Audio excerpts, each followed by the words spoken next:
찬송가 218장입니다. 내 마음과 정성을 다하여서 주 너의 하나님을 사랑하라. 내 몸을 아끼고 사랑하듯 형제와 이웃을 사랑하라.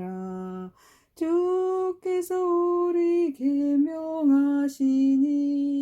그 명령 따라서 살아가리.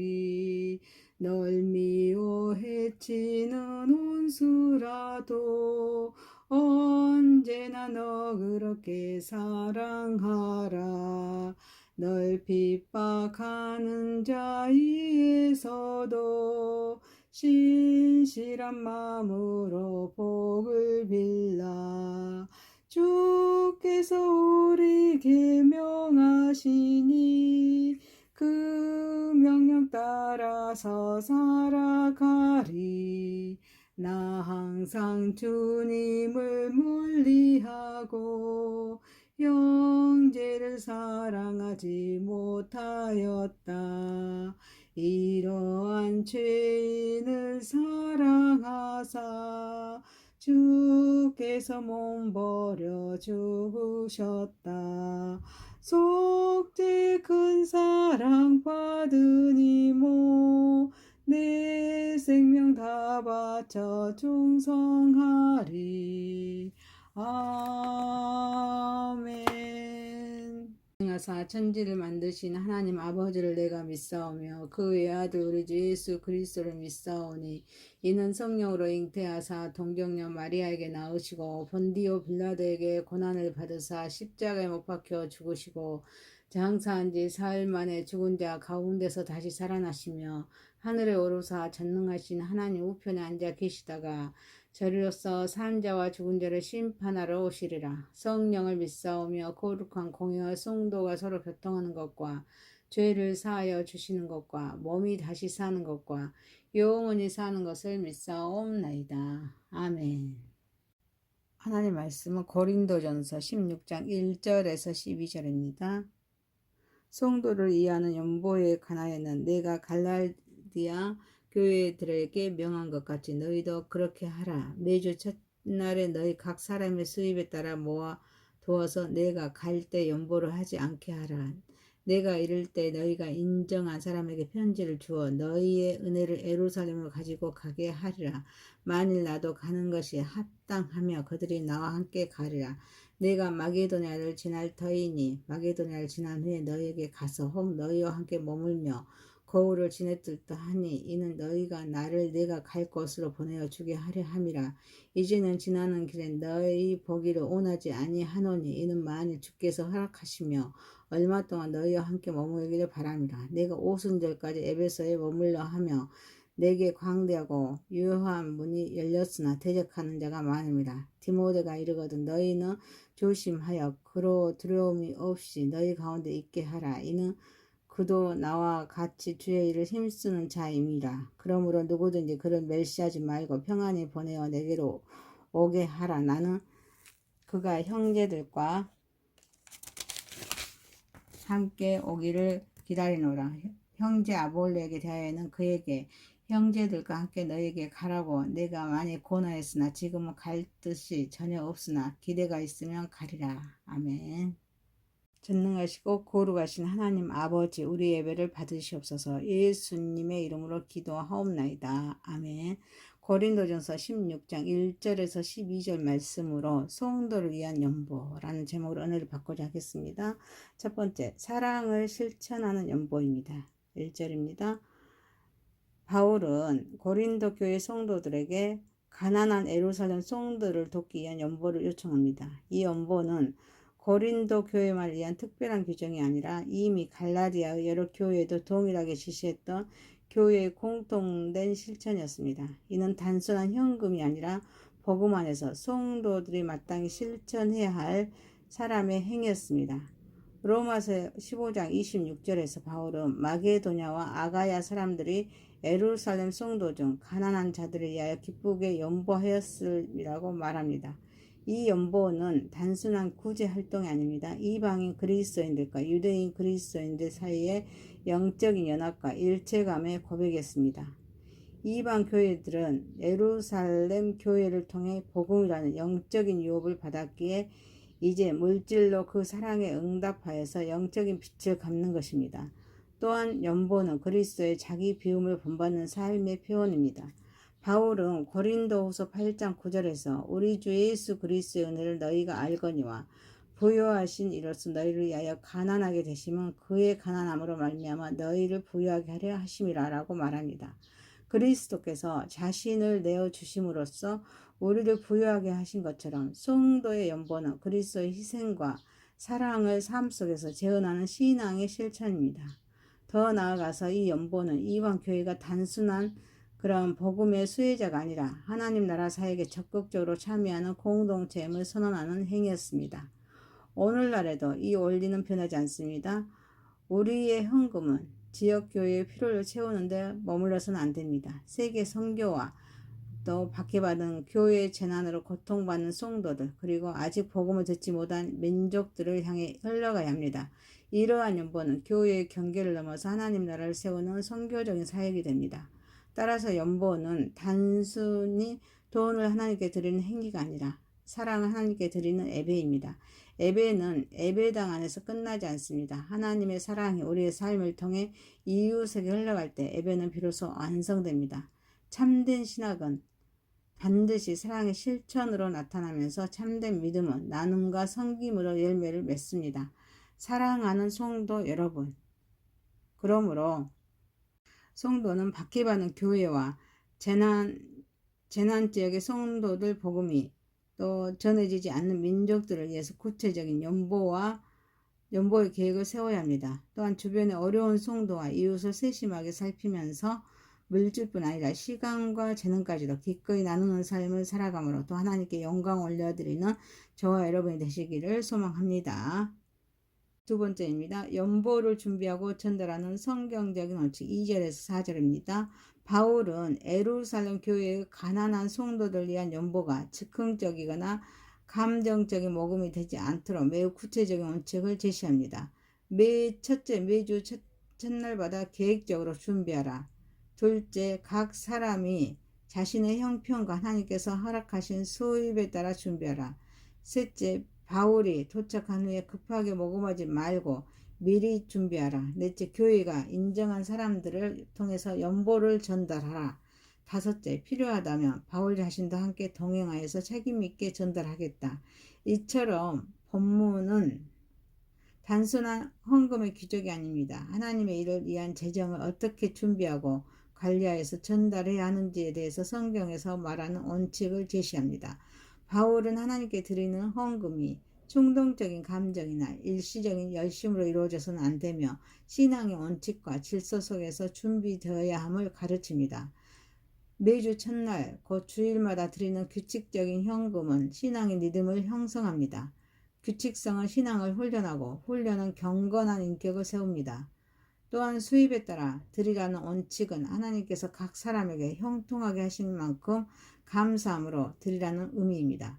이러한 비례적인 헌금은 각자의 형편을 정준하면서도 모든 성도가 기쁨으로 참여할 수 있도록 합니다. 더불어 미리 따로 모아두라는 그런 권면은 헌금이 순간적인 감정이나 분위기에 좌우되는 것이 아닙니다. 기도와 계획 가운데 준비되는 믿음의 행위임을 보여줍니다. 그러므로 바울은 연보의 전달 방식도 중요하게 여겼습니다. 공동체가 인정한 사람들을 통해서 전달하도록 한 것은 연보가 개인의 선행이 아니라 교회 전체의 사역임을 보여줍니다. 또한 공식적인 추천과 편지로서 공개적으로 전달하도록 한 것은 교회의 재정은 무엇보다도 투명하고 정직하게 관리되어야 합니다. 이것이 공동체의 신뢰를 세우는 중요한 토대임을 가르쳐줍니다. 결국 바울에게는 연보는 단순한 돈이 아니라 사랑이 맺는 열매였습니다. 그러나 그 사랑은 무질서한 열심이 아니라 질서와 책임 안에서 표현되어야 합니다. 그러므로 성경은 사랑과 질서, 은혜와 책임을 결코 분리하지 않습니다. 참된 사랑은 책임 있는 섬김으로 나타나고 참된 은혜는 질서 있는 순종으로 열매를 맺습니다. 사랑하는 성도 여러분, 오늘날 우리에게도 이 원리는 여전히 유효합니다. 헌금은 즉흥적인 감정의 표현이 아닙니다. 믿음의 생활입니다. 예배의 한 부분입니다. 하나님께서 허락하신 형편 안에서 감사와 기쁨으로 드려야 합니다. 교회는 검증된 사람들을 세워 재정을 정직하고 투명하게 관리해야 합니다. 또한 우리의 연보는 지역교회의 필요를 넘어서 세계 선교와 어려움 가운데 있는 교회, 그리고 도움이 필요한 이웃에게까지 흘러가야 합니다. 더 나아가서 계획적이고 신실한 연보의 삶은 다음 세대에게 하나님께서 맡기신 것을 책임있게 관리하는 청지기 정신을 가르치는 귀한 신앙교육이 됩니다. 그러므로 연보는 단순한 헌금이 아니라 믿음을 준비하는 훈련입니다. 사랑을 실천하는 예배이고 교회의 신뢰를 세우는 책임입니다. 하나님의 나라를 확장하는 거룩한 사역이므로 하나님께 영광 올려드리는 저와 여러분이 되시기를 소망합니다. 세 번째입니다. 사역의 계획과 하나님의 인도입니다. 5절에서 9절입니다. 바울은 고린도 교회에 자신의 선교 계획을 알립니다. 그는 먼저 마게도냐를 지난 후에 고린도를 방문하면서 가능하다면 그들과 함께 머물며 겨울을 보내기를 원한다고 말합니다. 그러나 단순히 지나가는 길에 잠시 들르는 방문은 원하지 않았습니다. 충분한 시간을 가지고 성도들과 교제하면서 그들을 세우기를 바랐기 때문입니다. 그러나 바울은 자신의 계획을 확정적으로 말하지 않고 만일 주께서 허락하신다면이라는 전제를 붙입니다. 이는 자신의 계획보다는 하나님의 뜻과 인도하심을 더 우선시하는 그런 믿음을 자세히 보여줍니다. 한편 바울은 당장 고린도로 가지 않고 오순절까지 에베소에 머물기도 합니다. 그 이유는 하나님께서 그곳에 광대하고 유효한 문을 열어주셨기 때문입니다. 동시에 그는 대적하는 자들이 많다는 사실도 숨기지 않습니다. 그러나 바울은 반대 어려움 때문에 사역을 포기하지 않았습니다. 오히려 하나님께서 열어주신 사명의 문이라면 대적이 있을지라도 끝까지 감당해야 할 자리로 받아들였습니다. 본문은 성도의 계획과 하나님의 주권을 서로 대립하는 것이 아니라 조화를 이루어야 한다는 사실을 가르쳐줍니다. 바울은 친밀하게 계획을 세웠지만 결코 자신의 계획을 절대화하지 않았습니다. 그는 반드시 그렇게 하겠다가 아니라 주께서 허락하시면이라고 고백했습니다. 이는 계획은 사람이 세우지만 그 걸음을 인도하시는 분은 하나님이심을 인정하는 그런 믿음의 표현입니다. 또한 하나님께서 그런 사역의 문을 열어주셨다고 해서 모든 길이 순탄한 것은 아닙니다. 오히려 하나님께서 크게 사용하시는 사역일수록 더 많은 대적과 저항이 따를 수 있음을 보여줍니다. 따라서 어려움이 있다는 이유만으로 하나님의 뜻이 아니라고 판단해서는 안 됩니다. 사랑하는 성도 여러분, 오늘을 살아가는 성도 역시 인생과 사역을 위해 최선을 다해 계획해야 합니다. 믿음은 무계획이 아니라 하나님께서 맡겨진 계획입니다. 그러나 자신의 계획을 절대하지 말고 하나님의 주권과 성령의 인도하심에 항상 열려 있어야 합니다. 자신의 일정과 목표를 하나님께 맡기고 하나님의 뜻에 따라서 기꺼이 수정할 수 있는 겸손함을 가져야 합니다. 또한 하나님께서 복음의 문을 열어주실 때는 담대하게 순종하고 어려움과 반대가 찾아올 때는 그것을 포기의 이유가 아니라 부르심을 확인하고 믿음으로 인내해야 할 과정으로 받아들여야 합니다. 결국 성숙한 신앙은 철저하게 계획하면서도 하나님께 전적으로 맡기는 그런 삶입니다. 하나님께서 여시는 문을 분별하고 그 문 앞에 있는 대적들을 두려워하지 않으며 끝까지 사명을 감당하는 것이 하나님께 인도받는 성도의 삶입니다. 계획은 우리의 책임이고 인도는 하나님의 주권이며 믿음은 순종은 믿음의 열매임을 알고 하나님께 영광 올려드리는 저와 여러분이 되시기를 소망합니다. 네 번째입니다. 주의 일꾼을 존중하라. 10절에서 12절입니다. 고린도전서 마지막 부분에서 바울은 자신의 동역자들에 대해서 언급합니다. 먼저 디모데가 고린도에 도착하면 그가 두려움 없이 사역할 수 있도록 따뜻하게 맞아주고 암으로 그를 멸시하지 말면서 평안히 다시 보내달라고 부탁합니다. 이어 아볼로에 대해서는 자신이 여러 차례 고린도 방문을 권했지만 아볼로는 지금이 하나님의 때가 아니라고 판단하여서 가지 않기로 했습니다. 적절한 기회가 되면은 방문할 것이라고 설명합니다. 이를 통해서 바울은 사역자의 사명과 일정은 사람의 요구가 아니라 하나님의 인도하심에 따라 결정돼야 함을 보여주고 있습니다. 고린도 교회는 이미 분열과 파별이 심했습니다. 나는 바울에게, 나는 아볼로에게라고 사람을 중심으로 편을 가르면서 사역자들을 비교하고 평가하던 공동체였습니다. 이게 고린도전서 1장 12절에 말씀하고 있습니다. 이러한 분위기 속에서 젊은 디모데는 이쪽될 수가 있었고 아볼로를 둘러싼 오해와 불필요한 기대도 생길 수가 있었습니다. 그래서 바울은 세 가지를 분명히 권면합니다. 첫째, 주의 일꾼이 두려움 없이 사역할 수 있도록 보호하고 격려하라. 둘째, 사역자를 나이나 외모, 말솜씨나 능력으로 판단하거나 멸시하지 말라. 셋째, 모든 주의 종은 하나님의 인도하심을 따라 사역함으로 서로의 판단과 결정을 존중하라. 교회는 사역자를 소비하는 공동체가 아니라 세우고 격려하는 공동체가 되어야 합니다. 현대 사회는 소비 문화와 성과 중심의 사고방식에 익숙하므로 교회 안에서도 때로는 사역자를 하나님의 종이 아니라 서비스를 제공하는 사람이나 고용인처럼 평가하는 태도가 나타나기도 합니다. 설교가 마음에 들면 칭찬하지만 자신의 기대와 다르거나 작은 실수가 보이면 쉽게 비난하거나 실망합니다. 그러나 이러한 태도로 성경이 가르치는 공동체의 모습과는 거리가 멉니다. 우리가 하나님의 일꾼을 어떻게 대하는가는 단순한 인간관계의 문제가 아닙니다. 그들을 세우시고 보내시는 하나님을 얼마나 경외하는지를 보여주는 영적인 척도입니다. 물론 사역자는 말씀 앞에서 언제나 겸손하게 하나님을 돌아보고 정당한 권면과 책망을 받을 자세를 가져야 합니다. 사랑하는 성도 여러분, 그러나 성도 역시 사랑과 존중으로 사역자를 세워줘야 합니다. 사역자가 두려움과 이축 속에서 사역하는 그런 교회는 건강하게 성장하기를 어렵지만 서로를 존중하고 또 격려하는 교회는 하나님의 은혜를 더욱 풍성히 경험하게 됩니다. 결국 주의 일꾼을 존중하는 것은 사람을 높이는 일이 아니라 그를 부르고 보내신 하나님을 존중하는 믿음의 표현입니다. 존중은 공동체를 하나 되게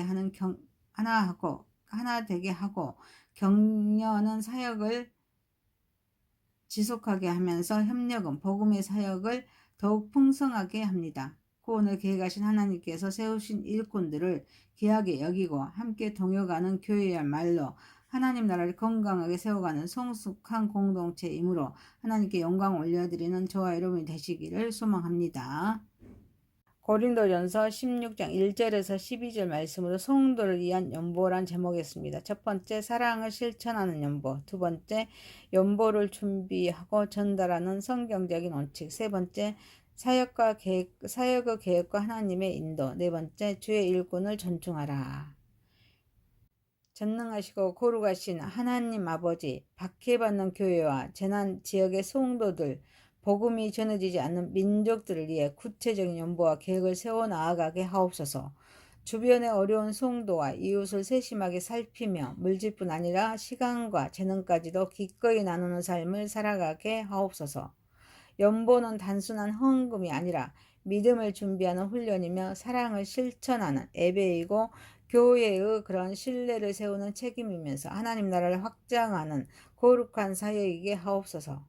성숙한 신앙은 철저하게 계획하면서도 하나님께서 전적으로 맡기는 삶이게 하옵소서. 하나님께서 여시는 문을 분별하고 그 문 앞에 있는 대적을 두려워하지 않으면서 끝까지 사명을 감당하는 것이 하나님께 인도받는 성도의 삶이게 하옵소서. 계획은 우리의 책임이고 인도는 하나님의 주권이며 또 순종은 믿음의 열매이게 하옵소서. 존중은 공동체를 하나 되게 하고 격려는 사역을 세우신 일꾼들을 귀하게 여기고 또 함께 동역하는 교회, 하나님의 나라를 건강하게 세워가는 성숙한 공동체이게 하옵소서. 예수님의 이름으로 기도하옵나이다. 아멘. 하늘에 계신 우리 아버지의 이름이 거룩히 여김을 받으시오며 나라에 임하오시며 뜻이 하늘에서 이룬 것 같이 땅에서도 이루어지이다. 오늘 우리가 일용할 양식을 우리에게 주옵시고 우리가 우리에게 죄 지은 자를 사하여 준 것 같이 우리 죄를 사하여 주옵시고 우리를 시험에 들게 하지 마옵시고 다만 악에서 구하옵소서. 대개 나라와 권세와 영광이 아버지께 영원히 있사옵나이다. 아멘.